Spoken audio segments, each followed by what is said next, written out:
Julien, tu nous as fait une intervention remarquable dans l'auditorium tout à l'heure. Merci. Est-ce que tu peux nous partager les messages clés qu'on doit retenir? En fait, aujourd'hui, on a parlé des 3 piliers de culture qui sont comment est-ce qu'on perçoit les autres et comment les autres, de personnes d'autres cultures, nous perçoivent. Ensuite, comment est-ce qu'on s'attend que des gens d'autres cultures vont agir dans une situation et comment les gens d'autres cultures s'attendent à ce que nous, on agisse dans la même situation. Ensuite, on a les intentions. Qu'est-ce que l'on veut communiquer, mais d'être conscient que des fois, nos intentions, c'est pas nécessairement ce que les personnes vont comprendre de la communication. Non seulement ça, mais comment que nous, des fois, on va comprendre quelque chose d'une communication, mais que c'est pas l'intention de la personne qui a fait ces actions ou qui a parlé de cette manière-là. Donc, d'un côté, c'était ça. De l'autre côté, c'était le modèle de culture de l'oignon, qui est un peu inspiré de Gerd Hofstede, où on a parlé des comportements, des rituels, des normes, des héros et des valeurs et concepts culturels.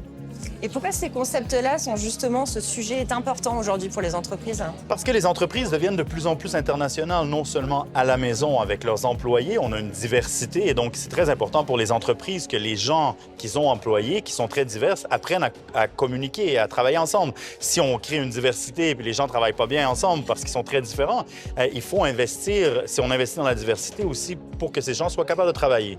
Non seulement ça, mais si on travaille à l'étranger, pour être capable d'avoir des clients qui viennent d'une culture différente, ça l'aide énormément de pouvoir comprendre comment on bâtit cette confiance, comment on collabore, la confrontation par exemple. Le savoir culturel est vraiment très important aujourd'hui pour ces collaborations. Et pour tirer profit alors de cette richesse. Exactement. Merci Julien pour ton Merci partage. à toi, Amandine.